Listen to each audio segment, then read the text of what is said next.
And finally, Zimbabwean Prime Minister Morgan Tsvangirayi is busy wrapping up his trip to Europe and the US. And while he may have won the hearts of some foreign investors and heads of states, he has proved he's not quite as smooth as his European and American counterparts. Morgan Tsvangirayi treated to red carpet welcomes the world over, and he could be doing the same for many more years to come. But it seems there's still some diplomatic etiquettes that Tsvangirayi needs to refine, judging by a few blunders during his 2-week visit to Europe and the US. Firstly, to always allow his host to lead the way.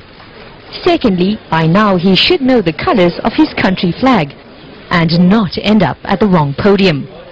And lastly, a firm handshake is acceptable, but let go if the head of state is hinting that you're squeezing just a little too hard. Well, it's almost 10:30 now.